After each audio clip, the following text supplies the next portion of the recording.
ঘরের মধ্যে রাতের আধারে এমন ঘুন ঘুন শব্দ শুনে খানিকটা ভয় লাগতে শুরু করল। কিছু বুঝতে পারলাম না, সোনিয়ার ঘর থেকে কিসের ঘুন ঘুন শব্দ শোনা যাচ্ছে। 7-5 না ভেবে ওর ঘরের দিকে পা বাড়ালাম। দরজাটা খোলাই ছিল, এমনকি ঘরের বাতিটাও জ্বালানো ছিল। দরজাটা হালকা সরিয়ে ঘরের ভেতরে উকি দিতেই আমি থমেরে দাঁড়িয়ে গেলাম। নিজেকে বুদ্ধু বলে গালাগাল দিতে লাগলাম। ঘরের ভেতরে 2 বোন মিলে নামাজ পড়ছে। বাহ, খুব সুন্দর লাগছে দুজনকেই। 2টা বোন যেন একেবারে আসমানের পরীর মতো দেখাচ্ছে। আমি তাদের দিকে তাকিয়ে এতটাটা অবাক হই যে বুঝতে পারি নাই কখন ওদের নামাজ শেষ হয়ে যায়।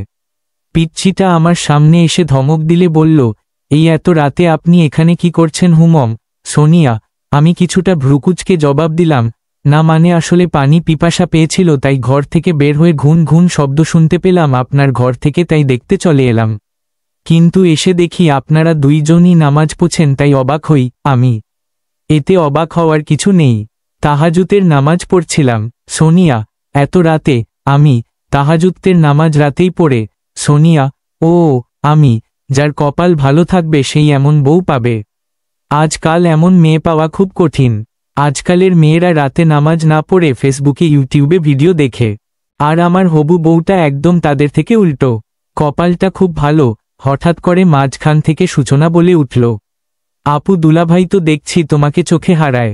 পানির বাহানা দিয়ে সোজা রুমে চলে আসছে, কেউ দেখলে কি ভাবতো বলো তো? সূচনা, এই তুই চুপ কর, সব সময় পাকা পাকা কথা বলিস।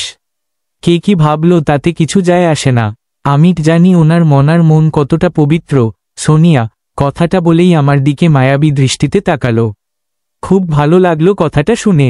নিজের অজান্তে মুখের কোণে হাসি ফুটে উঠল। দুজনের দিকে তাকিয়েছিলাম। হঠাৎ করে সূচনা গলা ছেড়ে কাশি দিল।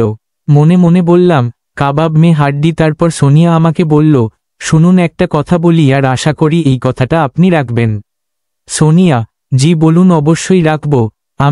আমাদের বিয়ের আর তো মাত্র 2 দিন বাকি আছে, তাই আপনাকে এই 2 দিন আমার থেকে দূরে দূরে থাকতে হবে। আমার সাথে কোনো কথা বলতে পারবেন না? সোনিয়া একটু অবাক দৃষ্টিতে তাকিয়ে বললাম, কেন? দেখুন, প্রথম দিন যেদিন আপনাকে আমি প্রথম জড়িয়ে ধরেছিলাম, সেদিন আমি পাপে লিপ্ত হয়েছিলাম। কারণ একটা নারী বিয়ের আগে কোনো পুরুষের সামনে বেপরদায় চললেও তার গুনাহ হয়। আর আমি তো আপনাকে জড়িয়ে ধরেছি, কথা বলেছি। আসলে সেদিন নিজের আবেগটাকে সামলাতে পারিনি। এতদিনের ভালোবাসার মানুষটাকে কাছে পেয়ে জড়িয়ে না ধরে থাকতে পারিনি, কিন্তু সেদিন আবেগ কেটে যাওয়ার পর বুঝতে পেরেছি কাজটা করা ঠিক হয়নি। তাই প্রতি রাতে নামাজ পড়ে আল্লাহ রাব্বুল আলামিনের কাছে ক্ষমা প্রার্থনা করি। জানি না ক্ষমা করবেন না, তবে আমার এইটুকু বিশ্বাস আছে তিনি পরম করুণাময় ও ক্ষমাশীল। তিনি আমাদের দুজনের পাপ নিশ্চয় ক্ষমা করবে। কিন্তু প্রতিবার জেনে বুঝে ইচ্ছাকৃতভাবে যদি আমি আপনার সাথে কথা বলি, তাহলে উনি আমাকে কোনোদিন ক্ষমা করবেন না। তাই আর যাতে আমাদের দুজনের আমল নামায় কোনো পাপ কাজের গুনাহ শামিল না হয়, সেজন্য এই 2টা দিন আমাদের দুজনকে দুজনের থেকে আলাদা থাকতে হবে। কোনো কথা তো দূরে থাক, আপনার সামনেও যেতে পারবো না। তার মানে এই না যে আমার মনে আপনার জন্য ভালোবাসা নেই। আমার মনে আপনি কতটা জায়গায় জুড়ে আছেন তা আমি আপনাকে বলে বুঝাতে পারবো না। কিন্তু তার থেকেও বেশি আল্লাহর ভয় আছে। তাই আমাদের দুজনের মঙ্গলের জন্য বলছি। আর মাত্র 2টি রাত আপনাকে আমার চোখের আড়ালে থাকতে হবে। দয়া করে আমার এই ইচ্ছেটা পূরণ করুন। সোনিয়া কথাগুলো বলে চুপ করে রইল। মাথা নিচু করে দাঁড়িয়েছিল। আর আমি মনে মনে নিজেকে ধন্য মনে করেছি। সত্যি কি এসব বাস্তব নাকি কল্পনা দেখছি? কতটা ভালোবাসলে একটা মেয়ে তার হবু স্বামীর জন্য আল্লাহর কাছে ক্ষমা প্রার্থনা করতে পারে? কতটা ভালোবাসলে একটি মেয়ে এত রাতে নামাজ পড়ে তার হবু স্বামীর জন্য আল্লাহর দরবার হাত তুলতে পারে? হয়তো তার ভালোবাসা বিশালতা আমার থেকেও বেশি। আমি কোনো কথা বললাম না, শুধু একটু হাসি দিয়ে মাথা নিচু করে বললাম, আপনি যা বললেন আমি তাই করব। বলেই চলে আসতে চাইলাম, তখন সে আবার ডাক দিল, শুনুন। সোনিয়া পেছনে মুখ ঘুরে দাঁড়িয়েছি, কিন্তু তার দিকে তাকায়নি। মা নিচু করে বললাম, জি বলুন। আর একটা কথা ছিল, রাখবেন? সোনিয়া, হ্যাঁ বলুন না। আমাদের বিয়েটা ঘরোয়াভাবে হলে খুব খুশি হতাম। না মানে কোনো অনুষ্ঠান বা গায়ে হলুদ করানোর দরকার নেই, কারণ বিয়েতে গায়ে হলুদ হারাম। আর অনুষ্ঠানটাও না করানো ভালো, কারণ সেখানে অনেক মানুষ থাকবে। আমি বউ সেজে আপনার পাশে বসে থাকব, 1000 মানুষ আমার রূপ সৌন্দর্য উপভোগ করবে, ছবি তোলা হবে, ভিডিও করা হবে। এই কাজগুলোর জন্য আমি আরও বেশি পাপের ভাগীদার হব। আমার রূপ সৌন্দর্য একমাত্র আমার স্বামীর জন্য তোলা রয়েছে, তিনি ছাড়া কেউ আমাকে দেখুক তা আমি চাই না। এত বড় গুনাহের ভাগীদার হওয়ার থেকে এই বিয়েটা না হওয়াই ভালো, কারণ এই জীবনে আমি আপনাকে না পেলেও আমার তেমন কোনো ক্ষতি হবে না, কিন্তু যেগুলো পাপগুলো হবে সেগুলোর ক্ষমার জন্য পরকালে অনন্ত জীবনের জন্য সাজা ভোগ করতে হবে। তাই এটা আমার আপনার কাছে একটা অনুরোধ। আশা করি আপনি আমার সব কথা বুঝতে পেরেছেন। সোনিয়া কথাগুলো শুনেই চোখের কোণে নোনা জলের বিন্দু জমা হতে লাগল। এটা কোনো কষ্টের না, এটা হচ্ছে খুশির কান্না। এখন নিজেকে পৃথিবীর সব থেকে সুখী মানুষ মনে হচ্ছে। আমি শুধু মাথা নিচু করে বললাম, আপনি যেমনটা চাইবেন ঠিক তেমনটাই হবে। তারপর ঘর থেকে বেরিয়ে এলাম। খুব খুশি লাগছে এখন নিজেকে। ওর ঘরের দরজার সামনে দাঁড়িয়ে চোখের জল মুছছিলাম, এমন সময় ওদের দুজনের কথা স্পষ্ট শুনতে পেলাম। আপু সত্যি তুমি খুব লাকি যে উনি তোমাকে এতটা ভালোবাসে। সূচনা, ওনার থেকেও বেশি আমি ভালোবাসি ওনাকে, কিন্তু বিয়ের আগের ঠিক না আমি কোনোদিন ওনাকে নিজের ভালোবাসা বুঝতে দেইনি। এখন হয়তো ওনার একটু কষ্ট হবে, কিন্তু এতে আমাদের দুজনের মঙ্গল। সোনিয়া, দূর কিসের কষ্ট, বরং উনি খুশি হয়েছেন। তাই। সোনিয়া, যা এখন ঘুমিয়ে পড়, সকালে আবার স্কুল আছে না? সোনিয়া, আছে, এখন আর স্কুলে যেতে ভালো লাগে না। সূচনা, কেন? সোনিয়া, তোমাদের দুজনের ভালোবাসা দেখে আমারও বিয়ে করতে ইচ্ছে হচ্ছে। সূচনা, চুপ, বেশি পাকা হয়ে গেছিস তাই না? মারবো এক থাপ্পড়, দাঁড়া, কালকে আব্বুর কাছে বিচার দিচ্ছি। সোনিয়া, এই না না আপু, আমি তো মজা করলাম, তুমি সিরিয়াসলি নিচ্ছে কেন? হিহিহি। সূচনা, বুঝি চলে কেবার একটু ঘুমাই, ভোরে আবার উঠতে হবে তো। সোনিয়া, তারপর তাদের কথা বলা বন্ধ হয়ে গেল। আর আমিও মনে মনে সিদ্ধান্ত নিলমা, কখনো কোনোদিন একে কষ্ট দিব না, তাহলে হয়তো আল্লাহ আমাকে ক্ষমা করবেন। দুইটাই পাগলি বলেই হাসতে হাসতে চলে এলাম সেখান থেকে নিজের রুমে। সব পানি পিপাসা মিটে গেছে। এখন শুধু ভাবছি কবে ওই পিচ্চিটাকে আমার বুকে পাবো। এখন এই 2টা দিন আমার কাছে 2 বছরের সময়ের মতো লাগছে। ওর সাথে এখন কথা না বলা থাকতে পারছি না। ইচ্ছে হচ্ছে খুব ওর হাত ধরে বসে বসে সারারাত গল্প করতে, কিন্তু কি আর করার, পাগলিটার ইচ্ছেটা পূরণ করতেই হবে। রাজ কপাল নিয়ে জন্ম আমার, তাই তো ওর মতো একটি পাগলিকে আপন করে পেতে যাচ্ছি। এখন তো আমার অনেক কাজ বাকি রয়েছে। আম্মুকে বিয়ের অনুষ্ঠানের কথা বারণ করতে হবে, সকালে এখান থেকে চলেও যেতে হবে, কারণ পাগলিটার সামনে থাকলে আমি কথা না বলে থাকতে পারবো না। বিছানায় গা হেলান দিয়ে শুয়ে ভাবছিলাম নিজের ভবিষ্যৎ জীবনসঙ্গিনীর কথা। এখন হয়তো ঘুমাচ্ছে, খুব ইচ্ছে করছে ওর ঘুমন্ত মুখটা দেখতে, জেগে থাকলে এত মায়াবী লাগে, প্রতিবার ওর প্রেমে পড়ে যাই। আর রাগলে তো কথাই নাই, গালগুলো লাল টমেটোর মতো হয়ে থাকে, বলে বুঝাতে পারবো না কি অপরূপ লাগে। তখন এসব ভাবতে ভাবতে কখন যে ঘুমের দেশে হারিয়ে গেলাম বুঝতেই পারলাম না। হঠাৎ আম্মুর গলার আওয়াজ শুনে ঘুম ভেঙে গেল, বুঝতে বাকি রইল না যে সকাল হয়ে গেছে। আম্মু বলল, মরার মতো ঘুমাস নাকি? এত ডাকছি শুনতে পাস না? উঠো বলছি, হবু শ্বশুর বাড়িতে এসে এত ঘুমাস, লোকে কি বলবে? আম্মু। আমি উঠে বসলাম আর আম্মুর হাত ধরে আমার পাশে বসালাম আর বললাম, আম্মুর তোমার সাথে আমার কিছু ছিল। হ্যাঁ সব জানি, আর কিছু বলতে হবে না। আম্মু, মানে তুমি কি করে জানো? আমি, তোর হবুও বউ আমাকে সবকিছু খুলে বলেছে। আর আমি এটা জানি যে ওর থেকে বেশি ভালো তোকে আর কেউ বাসতে পারবে না রে বাবা। একটা মেয়ের মোনাজাতে থাকতে পারাটা যে কতটা সৌভাগ্যের তা তুই কোনোদিন বুঝবি না। আম্মু, আর কিছু বললাম না, চুপ করে রইলাম। খুব সুখী মনে হচ্ছে নিজেকে, মনে হয় আমার জীবন এখন পূর্ণতা পেয়েছে। আচ্ছা শোন, তুই শহরে যা আর বৌমার জন্য কিছু গয়না গাটি কিনে নিয়ে আয়। আম্মু, আচ্ছা। তারপর আম্মু চলে গেলেন। আমি উঠে ফ্রেশ হয়ে নিলাম। আম্মু এসে ঘরে নাস্তা দিয়ে গেল। তারপর খেয়ে দিয়ে আম্মু আর আঙ্কেল আন্টির কাছ থেকে বিদায় নিয়ে বেরিয়ে পড়লাম শহরে যাওয়ার উদ্দেশ্যে। এর মাঝে 2 বোনের থেকে একজনকেও দেখিনি, হয়তো পরিবারের সবাই সম্মতি দিয়েছে। খুব ভালো হয়েছে। এমন মেয়ে যদি প্রতিটা পরিবারে হতো, তাহলে আজ প্রতিটা বাবা মা তাদের সন্তানদের নিয়ে গর্ব করতে পারতেন। এখন আপন মনে গাড়ি চালাচ্ছি, তবুও বারবার পিচ্চিটার কথা মনে পড়ছে। 2 দিন ওকে না দেখে থাকতে পারাটা এখন আমার কাছে পাহাড় সমান কষ্ট মনে হচ্ছে। বুকের ভেতর হাহাকার উঠে গেছে। হঠাৎ করে পকেটে রাখা ফোনটা টুং করে বেজে উঠল। মেসেজ আসছে, কিন্তু কে দিল বুঝতে পারলাম না। আম্মু তো কোনোদিন মেসেজ দেয় না, ডিরেক্ট ফোন দেয়। তাই আর কিছু না ভেবে গাড়িটা এক সাইডে দাঁড় করালাম, তারপর পকেট থেকে ফোনটা বের করলাম। মেসেজটা দেখে আমার মন যেন খুশিতে নাচতে শুরু করলো, কারণ মেসেজটা পিচ্চিটার ছিল। লিখেছে, সাবধানে যাবেন, একদম জোরে গাড়ি চালাবেন না, ঠিক সময় মতো খেয়ে নিবেন। আপনার জন্য আজ থেকে আপনার নন আমিও না খেয়ে থাকব। যতক্ষণ না জানতে পারবো আপনি খেয়েছেন কিনা ততক্ষণ আমি ওট কিছু খাবো না বলে দিলাম। আর হ্যাঁ, রাস্তায় মেয়েদের দিকে একদম তাকাবেন না, তাহলে আপনাকে আর বিয়ে করব না, কারণ আমি চাই না আপনার ভালোবাসার ভাগ কাউকে দিতে, ওটা শুধু আমার জন্য তুলে রাখবেন। নিজের খেয়াল রাখবেন, আল্লাহ হাফেজ। মেসেজটা পড়ে দু চোখের কোণে জল জমে গেল। এত সুখ কপালে সইবে তো? সত্যি একটা পাগলি। মেসেজের রিপ্লে দিতে গিয়ে ভাবলাম রিপ্লেটা দেওয়া কি ঠিক হবে নাকি। চিন্তায় পড়ে গেলাম, ওট তো বলেছিল কোনো কথা না বলতে, ভাবছি কি করা যায়। এমন সময় মাথায় একটা বুদ্ধি এলো, এর জন্য ওকে কিছু গিফট দিব, তবে সেটা বাসর রাতে বলেই গাড়ি স্টার্ট দিলাম। গাড়ি চলেছে আপন গড়িতে, আর আমার মনের মধ্যে পিচ্ছিটার জন্য টান বেড়েই চলেছে। ইচ্ছে হচ্ছে এখনই দৌড়ে ওর কাছে চলে যাই।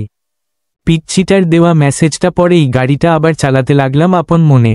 কেন জানি না পিচ্ছিটার জন্য মনের মধ্যে টান বেড়েই চলেছে। খুব ইচ্ছে করছে এখনই ওর কাছে দৌড়ে চলে যাই, কিন্তু কি করব, আমার হাত পা বাঁধা, চাইলেও যেতে পারবো না। পিচ্ছিটা একটা ইচ্ছে প্রকাশ করছে, আর আমি যদি তা পূরণ করতে না পারি তাহলে কি করে ওর ভালোবাসা পাবো। যতই কষ্টই হোক না কেন আমি আর একটা দিন ওর থেকে দূরে সরে থাকব। আপন মনে ওর কথা ভাবতে ভাবতে গাড়ি চালাচ্ছি। প্রথমে ঢাকায় এসে আগে অফিসে গেলাম, একটু রেস্ট নিলাম। ঘড়ির দিকে তাকিয়ে দেখি প্রায় 12টা বেজে গেছে। আজ বাদে কাল আমার বিয়ে, অথচ কাউকে ইনভাইট করা হয়নি। কেউ জানে না যে আমার বিয়ে ঠিক হয়েছে। যদি পিচ্ছিটা মানা না করত তাহলে হয়তো এতক্ষণে সবাই জেনে যেত। যাই হোক, সেসব নিয়ে ভাবছি না। রাতের মধ্যে আবার গ্রামের বাড়িতে ফিরতে হবে, কিন্তু ওদের বাসায় যাওয়া যাবে না, নিজেদের বাসায় গিয়ে উঠতে হবে, আর সেখানে একটা রাত একাই কাটাতে হবে। অপেক্ষা করছি, কখন আর একটা দিন পার হবে। অপেক্ষা করা যে কত কষ্টের তা সেই জানে যে মন থেকে কাউকে ভালোবাসতে জানে, আর যে ভালোবাসতে জানে সে অপেক্ষা করতেও জানে। অফিস থেকে ম্যানেজার সাহেবকে সব কাজকর্ম বুঝিয়ে দিয়ে আমি বেরিয়ে পড়লাম শপিংয়ে যাওয়ার উদ্দেশ্য। অফিসের পাশেই খুব বড় একটা শপিং মল ছিল, তাই হেঁটেই চলে গেলাম। প্রথমে আগে কাপড়ের শপে ঢুকলাম। খুব সুন্দর সুন্দর শাড়ি দেখতে পাচ্ছিলাম। শুনেছিলাম মেয়েরা নাকি নীল রং বেশি পছন্দ করে, তাই খুব সুন্দর দেখে একটা নীল রঙের শাড়ি কিনলাম। জানি না ওর পছন্দ হবে কিনা, তবে আমার বেশ ভালো লেগেছে। তারপর আরও কিছু কেনাকাটা করলাম। আম্মুর কথা মতো কিছু সোনার গয়না কিনলাম। আম্মুর আসার আগে কি কি গয়না লাগবে তা একটা কাগজে লিখে দিয়েছিলেন, তাই কিনতে বেশি অসুবিধা হয়নি, কারণ আম্মু ভালো করেই জানেন গয়না গাটি সম্পর্কে আমার তেমন কোনো ধারণা নেই। কেনাকাটা শেষ করে শপিং মল থেকে বেরিয়ে পড়লাম। ঘড়ির দিকে তাকাতেই চোখ কপালে উঠে গেল। শপিং করতে করতে কখন যে 2টা বেজে গেল বুঝতেই পারলাম না। এখন হয়তো মা জননী খায়নি, কারণ আমি জানি আমি যতক্ষণ দুপুরের খাবার না খাই ততক্ষণ পর্যন্ত একজন না খেয়ে থাকবেই, আর সে হলো আমার মা। আর আবার আজকে থেকে নাকি পিচ্ছিটাও না থেকে থাকবে আমার জন্য। এমন করলে কি চলে? একজনের জন্য সবাই না খেয়ে থাকে, নিজেকে নিজেই গালাগাল করতে লাগলাম। আমারও ক্ষুধা লেগে গেছে, তাই প্রথমে গিয়ে একটা রেস্টুরেন্টে প্রবেশ করলাম। খাবার অর্ডার দিতেই ফোনটা বেজে উঠল। বুঝতে পারলাম এটা আমার আম্মু ছাড়া কেউ করেনি, তাই তাড়াতাড়ি করে ফোনটা রিসিভ করলাম। হ্যালো বলতেই আম্মু বলল, কিরে বাবা, কিছু খেয়েছিস?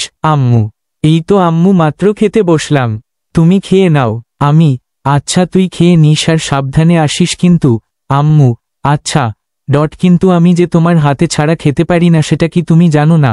আমি, এখন তো এটা বলছিস, আজ বাদে কাল বউ আসলে তখন মায়ের হাতের খাবার খেতে আর ভালো লাগবে না, তখন বউয়ের হাতে খেতে ভালো লাগবে। আম্মু, এমনটা কখনো হবে না, আমি সব সময় তোমার হাতেই খেতে চাই। আমি, হয়েছে আর বলতে হবে না, চুপচাপ খেয়ে নে। আম্মু, ঠিক আছে। আমি এবার একটু সাহস নিয়ে আম্মুকে জিজ্ঞেস করলাম, আম্মুও খেয়েছে? আমি, আম্মু আমার কথা শুনে হাসতে হাসতে বললেন, না তোর ও খায়নি, আমাকে বলেছে যতক্ষণ তুই না খাবি ততক্ষণ ও খাবে না। আম্মু, এবার একটু শরম লাগলো, তাতে কি হইছে, মাই তো, উনি তো সবকিছু জানেনি। তাই আবার আম্মুকে একটু সাহস নিয়ে বললাম, আম্মু তুমি ফোনটা হোল্ড করে ওকে ডেকে বলে খেয়ে নিতে, যাতে আমি শুনতে পাই। আমি, বাহ বাহ, আমার ছেলেটা দেখছি দুদিনেই বউ পাগলা হয়ে গেছে। আম্মু, মানে আম্মু, শরমের ঠেলায় আমতা আমতা শুরু করে দিলাম। আমার যে এখন শরম লাগছে তা আম্মু খুব ভালোভাবেই বুঝতে পেরেছেন। তাই আম্মু বললেন, হয়েছে, থাক, আর লজ্জা পেতে হবে না, এখনই বলছি। আম্মু, মম, আমি। তারপর আম্মু সোনিয়াকে ডাকতে লাগলেন, সোনিয়া, মা সোনিয়া এদিকে আয় তো। আম্মু উঁচু স্বরে, জি আন্টি আসচ্ছি। সোনিয়া, কিরে মা, আজ বাদে কাল আমার ছেলের বউ হবি আর এখনো আন্টি বলেই ডাকছিস? মা বলে ডাকতে পারিস না? আম্মু, আচ্ছা আম্মু বলে ডাকবো। সোনিয়া, হমম, এখন যা গিয়ে খেয়ে নে। আম্মু, না মানে আম্মু উনি খেয়েছেন। সোনিয়া, হ্যাঁ উনি খেয়েছেন, এবার যা তুইও খেয়ে নে তো, দুপুর গড়িয়ে বিকেল হতে চলল। আম্মু, উনি এখন কোথায়? উনি ঠিকমতো শহরে পৌঁছেছেন তো? সোনিয়া, হ্যাঁ উনি ঠিকমতো পৌঁছেছে, এবার যা তুই খেয়ে নে, আর চিন্তা করতে হবে না। আম্মু, আচ্ছা। আম্মু আপনি খাবেন না? আপনিও তো সেই সকাল থেকে কিচ্ছু খাননি। সোনিয়া, হ্যাঁ তুই যা, আমি আসচ্ছি। আম্মু, তারপর সোনিয়া চলে গেল। আর আম্মু আমাকে বলল, হয়েছে, এবার খুশি তো, এবার তুইও খেয়ে নে, আর আসার সময় সাবধানে আসবি। আম্মু, ঠিক আছে আম্মু, তাই হবে। তারপর আম্মু ফোন রেখে দিল। আর আমি খাবার টেবিলে বসে বসে ওর এই মাত্র বলা কথাগুলো আবার শুনছি। রেকর্ড করে নিয়েছি এইটুকু কথাগুলো। আবার শুনলাম কথাগুলো, খুব ভালো লাগছে। মনের মধ্যে অজানা খুশির ঝড় বইছে। প্রতিবার ওর কথা শুনে প্রেমে পড়ে যাচ্ছি। ওর জন্য ভালোবাসা এতটাই বেড়েছে যে এখন প্রতিটা মুহূর্ত ওর কথা মনে পড়ে। ওর কথা ভাবতে ভাবতেই খাওয়া দাওয়া শেষ করলাম।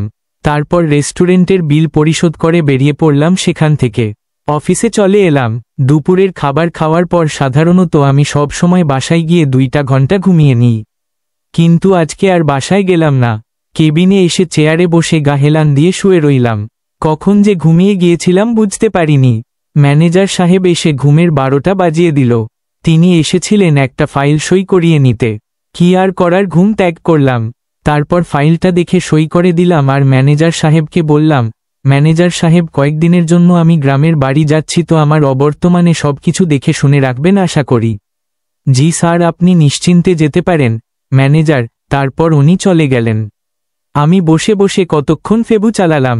5টা বাজতেই গাড়ি নিয়ে বেরিয়ে পড়লাম গ্রামের যাওয়ার জন্য। যেতে যেতে চারিদিকে অন্ধকার ঘনিয়ে আসলো। সন্ধ্যা হয়ে রাত 9টায় বাসায় এসে পৌঁছলাম। তারপর বাসার ভেতরে ঢুকে সোফায় বসে পড়লাম। ফোনটা বের করে আম্মুকে ফোন করলাম।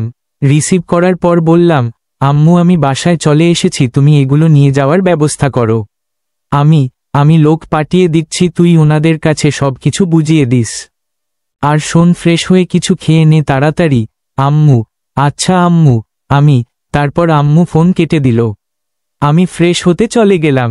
ফ্রেশ হতে হতে দেখি 10টা বেজে গেছে, প্রচণ্ড ক্ষুধাও লেগেছে। তাই কিচেনে যাচ্ছি, এমন সময় দরজার ঘন্টা বাজতে শুরু করলো। হয়তো আম্মু লোক পাঠিয়েছে। দরজা খুলে দেখলাম খালামনিদের বাসার দারোয়ান কাকা এসেছে। ওনাকে ছোট থেকেই আমরা কাকা বলে ডাকি। অনেকদিন ধরে ওদের বাসায় দারোয়ানের চাকরি করছে। যাই হোক, ওনাকে সবকিছু বুঝিয়ে দিলাম। তারপর উনি চলে গেলেন। আমি ও কিচেন থেকে ফলমূল যা পারলাম বের করে খেয়ে নিলাম। তারপর নিজের রুমে চলে এলাম। এসেই বিছানায় গা হেলান দিয়ে শুয়ে রইলাম। বাইরের চাঁদের আলো সোজা জানলা দিয়ে আমার মুখের উপর এসে পড়ছে। চাঁদের দিকে তাকিয়ে ভাবছি, আচ্ছা আমি যেমন সারাক্ষণ ওর চিন্তায় বিভোর থাকি, ও কি আমার কথা ভাবে সারাক্ষণ? হয়তো ভাবে, এত ভালোবাসে যখন তখন তো ভাবতেই হবে। শুধু একটাই বদ অভ্যাস, মনের কথা কাউকে জানতে বা বুঝতে দিতে চায় না। মনের কথা মনেই চেপে রাখে। আচ্ছা এখন কি ও জেগে আছে? এখন কি আমার কথা ভাবছে? হঠাৎ করেই না খেয়ে থাকার কথাটা মনে পড়ে গেল। বলেই গেছিলাম এই কথাটা ওকে তো জানাতে হবে যে আমি খেয়ে নিচ্ছি, না হলে তো না খেয়ে রাত পার করবে। তাড়াতাড়ি আম্মুকে ফোন দিলাম। রিসিভ করার পর আম্মুকে বললাম, আম্মু তুমি খেয়েছো? তুই খেয়েছিস আম্মু? জি আম্মু আমি খেয়েছি, এবার তোমরাও খেয়ে নাও পিলজো। ঠিক আছে, এখন তাহলে তুই ঘুমিয়ে পড়। আম্মু, আচ্ছা। কল কেটে দিল। যাক বাবা, ভাগ্যিস মনে পড়ল, না হলে হয়তো আজকে সারারাত 2টি মানুষ না খেয়ে থাকত। তারপর কখন যে ঘুমিয়ে পড়লাম বুঝতে পারি নাই। ভোরের দিকে মোবাইলটা হঠাৎ টুং থাং করে বাজতে শুরু করলো। মনে হয় অফিস থেকে মেসেজ আসছে। কিছুক্ষণ পর মেসেজ আসা বন্ধ হয়ে গেল, কিন্তু ফোন বাজতে শুরু করলো। ঘুম ঘুম চোখে ফোন হাতে নিয়ে দেখি সোনিয়ার নাম্বার। ফাল মেরে উঠে বিছানায় বসে পড়লাম। দেরি না করে কলটা রিসিভ করলাম। হেলো বলার সাথে সাথেই কলটা কেটে দিল। মন চাচ্ছিল ফোনটাকে আছাড় মারি একটা। আবার টুং করে একটা মেসেজ আসলো। সিন করলাম, একটানা 4টা মেসেজ আসছে। সে বলেছে, আসসালামুয়ালাইকুম, অনেক তো ঘুমিয়েছেন, এবার উঠুন, যান গিয়ে নামাজ পড়ে আসুন। আজ থেকে প্রতিদিন 5 ওয়াক্ত নামাজ পড়বেন, না হলে বিয়ে করব বলে দিলাম। শেষ মেসেজ ছিল, ওই আপনি কল রিসিভ করলেন কেন? আমি আপনাকে ফোন দিছি জাগানোর জন্য, কথা বলার জন্য নয়, যান গিয়ে নামাজ পড়ে আসুন। আর নামাজ পড়ে এসে ঘুমাবেন না, একটু হাঁটাহাঁটি করবেন, শরীরের ক্লান্তি দূর হবে। আর নাস্তা করে নিবেন। আল্লাহ হাফেজ। মেসেজগুলো পড়েই হাসতে হাসতে পেট ব্যথা হয়ে গেল। মনে হয় পিচ্চিটা জেনে গেছে যে আমি ওর প্রতি দুর্বল হয়ে গেছি, তাই তো বারবার এটা করেন ওটা করেন, না হলে বিয়ে করব না বলে থেট দেয়। যাক, যা বলেছে ভালোর জন্যই বলেছে। দাঁড়িয়ে এমন একজন জীবনসঙ্গী পাওয়া ভাগ্যের ব্যাপার, যে সকালে ঘুম থেকে তুলে বলবে যাও গিয়ে নামাজ পড়ে আসো। তারপর আর কিছু না ভেবে হাসি মুখে উঠে ফ্রেশ হয়ে নামাজ পড়তে গেলাম। নামাজ পড়া শেষে আমাদের বাড়ির পেছনে মাঠে একটু খোলা হাওয়ায় হাঁটাহাঁটি করছিলাম। এমন সময় হঠাৎ করে কেউ একজন পেছনে থেকে সালাম দিল, আসসালামুয়ালাইকুম। ফজরের নামাজ পড়ে বাইরের খোলা বাতাসে একটু হাঁটাহাঁটি করছি। সকালের এই মণিমুগ্ধকর হাওয়া মনের মাঝে এক অন্যরকম অনুভূতি তৈরি করে, কিন্তু সেটা কি বুঝতে পারি না। হঠাৎ মনের মাঝে খেয়াল এলো, যদি এখন পিচ্চিটা আমার সাথে থাকত, দুজনে একসাথে হাত ধরে হাঁটতাম, কতই না ভালো লাগত। ভাবতেই আমার মনটা খুশিতে নেচে উঠল। তখন মনে মনে ঠিক করলাম, নিয়ত করলাম, বিয়ের পর প্রতিদিন ভোরে ওকে নিয়ে বাহিরে খোলা বাতাসে হাঁটাহাঁটি করব। এসব ভাবতে ভাবতে হাঁটছি, এমন সময়কে যেন পেছনে থেকে সালাম দিল বলে মনে হলো, আসসালামুয়ালাইকুম আন্ডারস্কোর আন্ডারস্কোর আন্ডারস্কোর আন্ডারস্কোর। পেছনে মুখ ঘুরে তাকালাম। খুব বেশি অবাক হয়নি, কারণ এটা ছিল সূচনা। কালো বোরকা পরে আছে, ম্যাচিং করা মোজা, দেখতে বেশ সুন্দর লাগছে। আমি তার সালামের জবাব দিলাম আর জিজ্ঞেস করলাম, আরে সূচনা, তুমি এত সকালে কোথায় যাচ্ছ? আমি প্রাইভেট পড়তে যাচ্ছি দুলাভাই। সূচনা, ও আচ্ছা, তো স্কুলে কখন যাবে? আমি সকাল 8:30 স্কুলের ক্লাস স্টার্ট হয়, এতক্ষণ স্যারের কাছে কোচিং পড়ি। সূচনা, ঠিক আছে, সাবধানে যাও। আমি আচ্ছা, যদি কিছু মনে না করেন একটা কথা সাহায্য করবেন? সূচনা, মনে করার কি আছে, বলো, কি সাহায্য করতে পারি? আমি আমাকে একটু এগিয়ে দিয়ে আসবেন স্যারদের বাসা পর্যন্ত, আসলে ওখানে কিছু ছেলেরা রোজ সকালে আমাকে জ্বালাতন করে। সূচনা, কি এত বড় সাহস? আচ্ছা চলো তো দেখি কে তোমাকে ডিস্টার্ব করে। আমি তারপর সূচনা আর কিছু না বলে হাঁটা শুরু করল। আমি ও তার সাথে হাঁটছিলাম। কিছুক্ষণ পর আমরা দুজনে একটা জায়গায় এসে দাঁড়ালাম। পাশে স্যারের বাসা, আর রাস্তার ওই পারে কিছু পোলাপাইন দাঁড়িয়েছিল। দেখে বোঝা যায় 9-10 ছাত্র।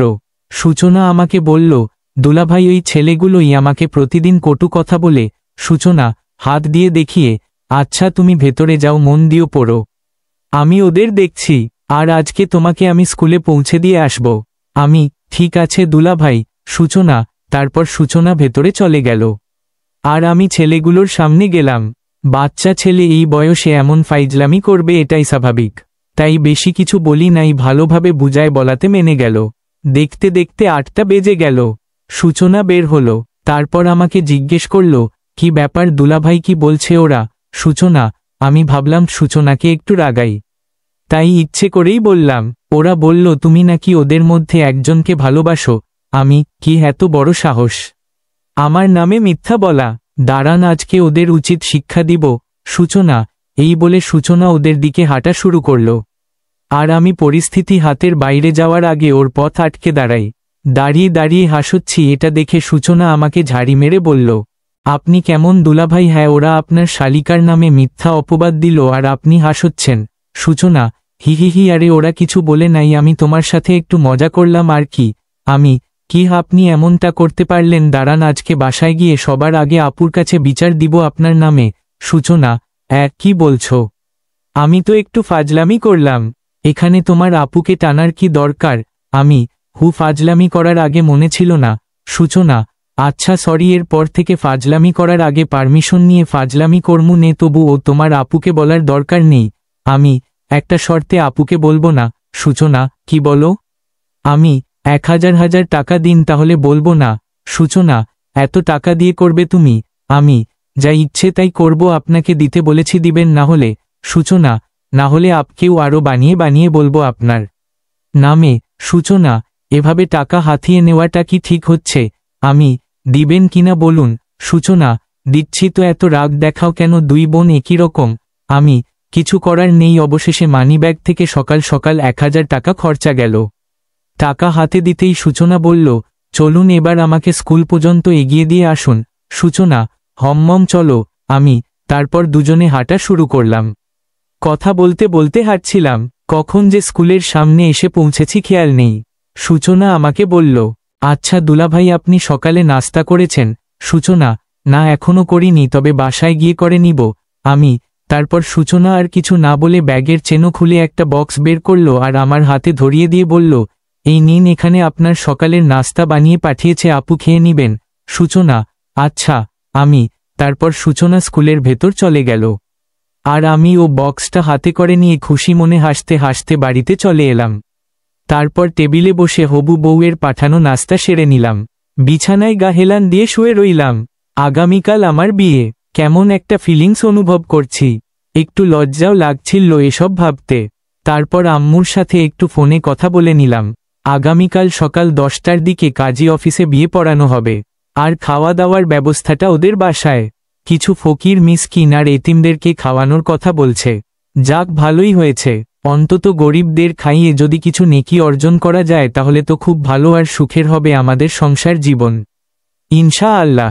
মোবাইলে ফেবু চালাতে চালাতে ঘুমিয়ে গেলাম, কখন বুঝতে পারলাম না। হঠাৎ ঘুম ভেঙে গেল, বিছানা থেকে লাফ দিয়ে উঠলাম। জীবনে এই প্রথম একটা দুঃস্বপ্ন দেখলাম। আমার মাথা বেয়ে ঘাম ঝরতে শুরু করল। তাড়াতাড়ি করে 1 গ্লাস পানি পান করলাম। হঠাৎ ঘুমিয়ে পড়ায় একটা দুঃস্বপ্ন দেখে চমকে উঠলাম। দুঃস্বপ্নটা সোনিয়াকে নিয়েই, মানে আমার হবু বউকে নিয়ে। হঠাৎ ও আমার স্বপ্ন এলো, কিন্তু সে একটা বিছানায় শুয়ে ছটফট করছে আর জোরে জোরে কান্না করছে। আমি কাছে গিয়ে হাতটি ধরায় তার কান্না একেবারে থেমে গেল। সে জ্ঞান হারিয়ে ফেলল আর আমি চিৎকার দিয়ে ওকে জড়িয়ে ধরে কাঁদতে লাগলাম। কেন জানি না, হঠাৎ এমন স্বপ্ন দেখে বুকের ভেতর ধুক করে উঠল। চোখের কোণে নোনা জল ঝমতে শুরু করছে।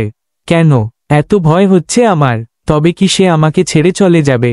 সত্যি কি তাকে আমি সারা জীবনের জন্য আপন করে পাব না? এসব ভাবতে ভাবতে বুকের মাঝে ঠিক বাম দিকটায় হৃৎপিণ্ডে একটা ব্যথা অনুভব করলাম। এখন আমার ওকে নিয়ে ভাবতে ভয় করছে। যদি স্বপ্নটা সত্যি হয় তাহলে আমি কি করব? ওকে যে এই 2 দিনে বড্ড ভালোবেসে ফেলেছি, এখন যদি ওকে না পাই দিশেহারা হয়ে যাবে। আর কিছু ভাবতে পারছিলাম না, সব কিছু কেমন যেন গুলিয়ে যাচ্ছিল। আম্মুকে ফোন দিয়ে একটু কথা বলে নিলাম, ওর ব্যাপারে খোঁজ খবর নিলাম। সব ঠিক আছে, শুধু শুধু চিন্তা করার কোনো দরকার নেই। আম্মুকে বললাম স্বপ্নের কথাটা। আম্মু হেসে বলেছিল, স্বপ্ন কখনো সত্যি হয় না, কিন্তু আমার মনের ভেতর কেমন যেন ভয় হচ্ছিল। আম্মুর সাথে কথা বলার পর ভয়টা দূর হয়ে গেল। দেখতে দেখতে সময় পার হয়ে গেল। দুজন 2 দিকে, অথচ খেয়ালি পোনায় মিশে একাকার হয়ে রয়েছে। তবে কি এটাই ভালোবাসার লক্ষণ? শুনেছিলাম প্রেমে পড়লে নাকি সব কিছু রঙিন লাগে। রাতের আকাশে তারার মেলা দেখে মনে হচ্ছে হয়তো ওই প্রান্তে বসে সে আমার চিন্তায় ডুবে রয়েছে। ভাবতে ভাবতে সকাল হয়ে গেল। আমি তো ছেলে মানুষ, আমার আর তেমন একটা বর সাজতেন হলো না। অফিসে যেভাবে যাই ঠিক সেভাবেই গেলাম কাজী অফিসে। সবাই উপস্থিত, শুধু কাজী সাহেবের কাজ শেষ হওয়া বাকি। এখন আমার পাশে বসে রয়েছে আমার পিচ্চি বউটা। জানি না কেমন লাগছে ওর। মুখ ভঙ্গি দেখে বুঝার উপায় নেই যে লজ্জা পাচ্ছে কিনা, কারণ সে পুরোপুরি পর্দায় নিজেকে আড়াল করে রেখেছে। পেছনে থেকে আমার শালি চিমটি মেরে বলল, দুলাভাই যদি আমার আপুকে কষ্ট রাখেন তো আপনার খবর আছে বলে দিলাম। সূচনা, আসলে শালিটা একটু বেশি পাকনা, সব সময় মজা করে, কিন্তু মনটা খুব ভালো। 2 বোনের মাঝে একই রকম স্বভাব আচরণ বিদ্যমান, শুধু সূচনা একটু দুষ্টু স্বভাবের মেয়ে। আমি সূচনার কথা শুনে হাসি আটকে রাখতে পারলাম না, তাই আমি হাসতে হাসতে জবাব দিলাম, এতটা সুখে রাখব যে পাড়া প্রতিবেশীরা ঝলে পুড়ে মরবে। আমি তারপর আর কোনো কথা, কয়েকবার ওর দিকে আর চোখে তাকিয়েছিলাম, কিন্তু আমার মনে হয় না একবার ও আমার দিকে তাকিয়েছে। চুপ করে মূর্তির মতো বসে রয়েছে। অবশেষে কাজী সাহেব বিয়েটা পড়িয়ে দিল। শুরু হলো নতুন এক জীবন। আমার একার জীবনে এখন একটা নতুন জীবন যোগদান হয়েছে। আম্মুর কাছে গিয়ে সালাম করলাম দুজনেরই। তারপর শ্বশুর শাশুড়ি মাকে সালাম করলাম। পাশে দাঁড়িয়ে ছিল সূচনা। দাঁড়িয়ে দাঁড়িয়ে হাসছিল দেখে আমি জিজ্ঞেস করলাম, কি হলো, তুমি হাসছ কেন? সূচনা হাসতে হাসতে বলল, আজ যদি বড় হতাম তাহলে তোমরাও এভাবে আমার পায়ে ধরে সালাম করতা। সূচনার কথা শোনা মাত্রই সবাই হেসে উঠল। কিন্তু পিচ্চিটা সূচনার দিকে কেমন যেন আর চোখে দেখল। এমন মনে হলো যেন ওর বিন্দুমাত্র হাসি পায় নাই। সূচনাকে ফিস ফিস করে জিজ্ঞেস করলাম, এই তোমার আপুর মুড অফ কেন? আমি, আপনার উপর রাগ করেছে হয়তো। সূচনা, হায় আল্লাহ, কি বলছো? কেন রাগ করছে? আমি, সেটা তো জানি না, সেটা আপনিই জিজ্ঞেস করেন। সূচনা, আচ্ছা, কিন্তু ওর রাগ ভাঙাবো কিভাবে? আমি, বেশি কিছু লাগবে না, এক গুচ্ছ কৃষ্ণচূড়া ফুল নিয়ে হাতে ধরিয়ে দিবেন, ব্যাস, আর কিছু করতে হবে না। আপুর কৃষ্ণচূড়া ফুল সব থেকে বেশি পছন্দ করে। সূচনা, সত্যি এতেই হয়ে যাবে? আমি, হম্মম। সূচনা, তারপর সবাই মিলে বাড়িতে চলে এলাম। সেখানে কিছু গরিবদের খাবারের ব্যবস্থা করা হয়েছে আর কিছু রিলেটিভরাও রয়েছে। আমি নিজে কিছু গরিবদের খাবার সার্ভ করে দিলাম। সবার খাওয়া দাওয়া শেষ হতে হতে প্রায় বিকাল হয়ে গেল। আমরা বিদায় নিলাম সোনুদের বাড়ি থেকে। সূচনা আসার সময় অনেক কান্নাকাটি করছিল। পিচ্চিটাও অনেক কেঁদেছে। মোটেও ভালো দেখায় না কাঁদলে তাকে। এখন গাড়িতে বসে আছি, আমি আর পিচ্চিটা পিছনে বসেছি আর আম্মু সামনে। পিচ্চিটা এখনো অঝরে কেঁদেই চলেছে। কাঁদতে কাঁদতে মুখটা কেমন মলিন হয়ে গেছে। তাই আমি ওকে সান্ত্বনা দেওয়ার জন্য বললাম, এই এত কাঁদতে হবে না, তোমার যখন বাড়িতে আসতে মন চাইবে তুমি তখন আমাকে বলবে, আমি নিয়ে আসব। এখন কান্না থামাও। তারপর আমি নিজেই ওর চোখের পানি মুছে দিলাম। তবুও কেঁদেই চলেছে, চোখের পানি যেন শেষই হয় না। আম্মু ওর কান্না করে দেখে বলল, আরে মা, এত কাঁদছিস কেন? তুই তো আমার বৌমা হয়ে ওই বাড়িতে যাচ্ছিস না, তুই আমার বোনের মেয়ে, তাই তুই আমারও মেয়ে, আর তুই নিজের বাড়িতেই তো যাচ্ছিস। তোর যখন খুশি বাবা মাকে দেখতে আসতে পারবি। আলোক তোকে নিয়ে আসবে। কিরে, আলোক আনবি না? আম্মু আমাকে প্রশ্ন ছুড়ে মারল। আম্মু, হ্যাঁ আম্মু, অবশ্যই আনব। তারপর আর কি অনেক বুঝিয়ে সুজিয়ে কান্না থামালাম। তবুও এতদিন পর মা বাবাকে ছেড়ে আসছে, কষ্ট তো হবেই। তাই আর কিছু বলিনি আমি। কিন্তু ও যে নীরবে কাঁদছে তা আমি বুঝতে পারছি। আমি কোনো না করে হাত বাড়িয়ে ওর চোখের পানি মুছে দিলাম। চোখটা কেমন লালচে হয়ে গেছে। ওর চোখের পানি মুছে দেওয়ায় ও আমার দিকে এক মায়াবী নজরে তাকালো। ওর চোখ রাখতেই ওর চোখের নেশায় পড়ে গেলাম। আমিও তাকিয়ে আছি এক নজরে। সে আর কোনো কথা না বলে আমার ডান হাতটা জড়িয়ে ধরে কাঁধে মাথা রেখে বসল। আমি একটু অবাক হলাম, হঠাৎ করে হাত জড়িয়ে ধরল তো তাই। আর এমনিতেও ওর একটু রেস্ট দরকার, তাই ও কিছু বললাম না। ও চোখ বুজে আমার হাত ধরে কাঁধে মাথা রেখে বসে আছে। ঘুমিয়ে তো যায়নি, হয়তো চোখ বুজে কিছু একটা ভাবছে।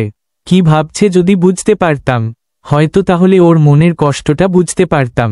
রাতের প্রায় 9টা বেজে গেল আর আমরাও দেখতে দেখতে বাসায় পৌঁছে গেলাম। বাসাটা আগেই সাজিয়ে রাখা ছিল। গাড়ি থেকে নামলাম আমি আগে, তারপর আম্মুর হাত ধরে আগে আম্মুকে নামালাম। আম্মু নামতেই আমাকে বলল, যা বাবা, বৌমাকে কোলে তুলে ঘরে নিয়ে যা। আম্মুর কথা শুনেই আমি অবাক হয়ে আম্মুর দিকে তাকালাম আর বললাম, কোলে নিতে হবে কেন? এটা আমাদের বাড়ির নিয়ম। নতুন বউকে কোলে করে ঘরে নিয়ে যেতে হয়। তাই যা বলছি তাই কর। আম্মু, কি আর করার, আম্মুর আদেশ পালন করতেই হবে। তাই আমি ঘুরে গিয়ে ওপাশের ডোর খুলে বললাম, নামুন। সোনিয়া কোনো কথা না বলে চুপচাপ নেমে দাঁড়ালো। আর আমি সাথে সাথে কোলে তুলে নিলাম। এতে সে খানিকটা লজ্জা বোধ করল আর চোখ বন্ধ করে রইল। তারপর আমি ওকে ঘরে ভেতর নিয়ে গিয়ে আমার রুমে বসিয়ে দিয়ে চলে আসলাম বাইরে। গাড়ি থেকে কিছু জিনিসপত্র ড্রাইভার দিয়ে গেল, যা আমি ওর জন্য গিফট হিসেবে এনেছিলাম। তারপর আমি বসেছিলাম সোফাতে। এমন সময় আম্মু এসে বলল, কিরে, এখানে বসে আছিস যে ঘরে, যা, বৌমা তো একা বসে আছে। আম্মু, আচ্ছা আম্মু। তারপর আম্মু আর কিছু না বলে হাসতে হাসতে চলে গেলেন ওনার রুমে। আর ও কিছুক্ষণ ওভাবেই বসে রইলাম আর ভাবছি, হালা ড্রাইভার আসে না কেন? ফুল আনতে গিয়ে কি হাওয়া হয়ে গেল নাকি? কি জানি পায় নাকি? যদি না পায় তাহলে তো শেষ আমি। এমনিতেও রাত প্রায় 11টা ছুঁই। ঢাকা শহরে এমন সময় দোকানপাট তো খোলাই থাকে, তাহলে এত দেরি হচ্ছে কেন বুঝি না। কিছুক্ষণ পরই ড্রাইভার তাড়াতাড়ি করে ভেতরে এসে বলল, স্যার, এই নেন ফুল। অনেক খোঁজার পর পেয়েছি আমি। ও ফুলগুলো দেখে খুশি হয়ে হাতে নিলাম। তারপর পকেট থেকে মানিব্যাগটা বের করে ড্রাইভারকে 1500 টাকা বকশিশ দিলাম। ড্রাইভার খুশি মনে চলে গেল। তারপর আমি আর দেরি না করে ফুল আর গিফটের বক্সটা হাতে নিয়ে রুমের দিকে এগোতে লাগলো। বুকের ভেতর ধুকফুক করতে লাগলো। রুমের দরজার সামনে থমকে দাঁড়িয়ে গেলাম। দীর্ঘশ্বাস ছেড়ে আস্তে করে রুমের মধ্যে ঢুকলাম। রুমের মধ্যে ঢুকতেই সোনিয়া আমাকে দেখে বিছানা থেকে উঠে আমার সামনে আসলো। তারপর দেখলাম আমার পা ছুঁয়ে সালাম করতে লাগলো। আমি খানিকটা পিছিয়ে গিয়ে বললাম, আরে আরে কি করছেন আপনি? আমি কেন সালাম করলাম? এটা সব স্ত্রীর কর্তব্য, তার স্বামীকে সালাম করা। সোনিয়া, ও আচ্ছা ঠিক আছে, কিন্তু আপনার স্থান আমার পায়ে নয়, আমার বুকে। আমি, তাই? আচ্ছা, কিন্তু আপনি এক হাত পেছনে রেখেছেন কেন? আর এই হাতে এই বক্সটা কিসের? সোনিয়া, এই নেন, এটা ধরেন। আমি বলেই ওর হাতে বক্সটা তুলে দিলাম। ও কিছুটা ভ্রুকুচকে জবাব দিল, কি এটাতে? সোনিয়া, দেখে নিন। আমি তারপর সোনিয়া বক্সটা খুলতে লাগল। বক্স খুলে দেখতেই সে আমার দিকে অবাক দৃষ্টিতে তাকিয়ে আছে। কারণ বক্সের মধ্যে রাখা ছিল 2 সেট বোরকা আমার পছন্দের কালারের, আর একটা কুরআন শরীফ, তবজি, আরও প্রয়োজনীয় দ্রব্য সামগ্রী। আর কিছু অর্থ ছিল। আমি তার দিকে তাকিয়ে বললাম, পছন্দ হয়েছে। সে কোনো কথা বলছে না, চুপ করে বক্সে রাখা জিনিসগুলো হাতিয়ে হাতিয়ে দেখছে। তাই আমি আবার জিজ্ঞেস করলাম, কি হলো, কিছু বলছেন না যে পছন্দ হয়নি আপনার? সে আমার দিকে নজর তুলে তাকাতেই আমার বুকের ভেতর ধুক করে উঠল। সে আবারও কাঁদছে, তার চোখে জল স্পষ্ট দেখতে পাচ্ছি আমি একটু ঘাবড়ে গেলাম, আর কিছুটা ভ্রুকুচকে ওর আর একটু কাছে গিয়ে জিজ্ঞেস করলাম, আরে আরে কাঁদছেন কেন? কি হয়েছে, পছন্দ হয়নি ওগুলো? সে কান্না ভেজা কণ্ঠে জবাব দিল, আপনি কি বোকা? এগুলো কি না পছন্দ হওয়ার জিনিস নাকি? আমার খুব ভালো লেগেছে, এবং এগুলো আমার কাছে সব থেকে বেশি মূল্যবান উপহারের মধ্যে একটা। সোনিয়া কাঁদতে কাঁদতে, তাহলে কাঁদছেন কেন? আপনি একটা বুদ্ধু, আপনি বুঝেন না এটা খুশির কান্না। সোনিয়া বলেই আমাকে জড়িয়ে ধরল। আমি মোটেও বুদ্ধু না।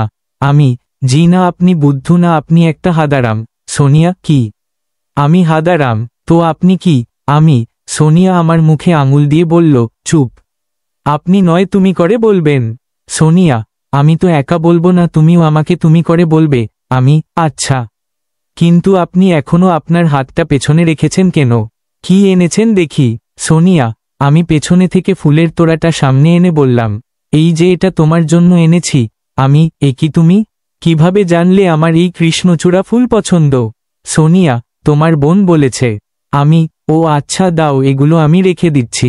আর তুমি গিয়ে অজু করে আসো, যাও। সোনিয়া, ঠিক আছে, যাচ্ছি। তারপর আমি ওয়াশরুমে গিয়ে অজু সেরে নিলাম। বাইরে আসলাম, দেখলাম সোনিয়া জায়নামাজ নিয়ে দাঁড়িয়ে আছে। আমি তার সামনে এসে দাঁড়ালাম। তারপর সে আমাকে জায়নামাজ দিয়ে বলল, আমাদের সংসার জীবন যাতে সুখের হয় সেই জন্য আল্লাহ রাব্বুল আলামিনের কাছে আজকে আমরা দুহাত তুলে ফরিয়াদ করব।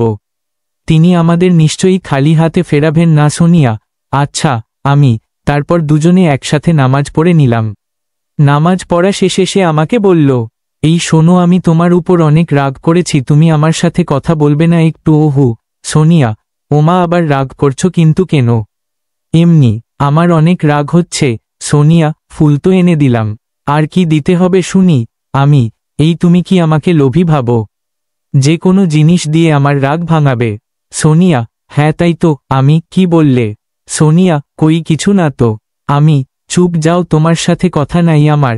সোনিয়া, কেন? কি করতে হবে বলো? তখন আমাকে ওভাবে কোলে তুলে আনলে আমার অনুমতি নিয়েছিলে? সোনিয়া, না, কিন্তু আম্মু বলেছে কোলে করে নিয়ে আসতে, তাই। বুঝেছি। আচ্ছা বলো, এখন তোমার জন্য কি করতে হবে শুনি? যা বলবো তাই করবেন? সোনিয়া, হ্যাঁ করব তো, বলো। আমার ছোটবেলা থেকেই তোমাকে স্বামী হিসেবে পাওয়ার জন্য আল্লাহর কাছে দোয়া করে এসেছি।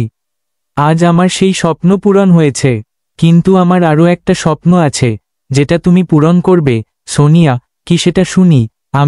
পূরণ করবে তো? সোনিয়া, হ্যাঁ, কেন করব না? আমার বউ আমার কাছে একটা আবদার করবে, আর সেটা যদি আমি পূরণ করতে না পারি, তো আমি কেমন স্বামী হলাম? তুমি বলো, যেই ইচ্ছে থাক, ইনশাআল্লাহ আমি পূরণ করব। না, মানে কথাটা বলতে লজ্জা লাগছে। সোনিয়া, ওমা, পিচ্ছিটার আবার লজ্জাও পায় বুঝি? কি পিচ্ছি? কই না তো, তুমি তো কত বড়, এমনকি তুমি আমার থেকেও বড়। আমি, হু, সোনিয়া, কি হু? বলো তোমার ইচ্ছেটা কি শুনি। আমি, কাছে আসো, কানে কানে বলবো। সোনিয়া, কি এমন কথা যে কানে কানে বলতে হবে? আমি, তোমাকে কাছে আসতে বলেছি না। সোনিয়া, আচ্ছা আসছি। আমি, তারপর আমি ওর কাছে যেতেই তো আমাকে জড়িয়ে ধরল। আমার বুকে মুখ লুকিয়ে রয়েছে। আমি কিছুটা অবাক হয়ে জিজ্ঞেস করলাম, এই পাগলি, এভাবে কেউ হুট করে জড়িয়ে ধরে? আমি তো ধরি, কারণ তুমি আমার স্বামী, তাই যা ইচ্ছে করতে পারি। সোনিয়া, তা তো পারবেই, কিন্তু তোমার ইচ্ছেটা কি বললে না তো। আমি, না মানে, আসলে, সোনিয়া, কি বলো? আমি, আমার না।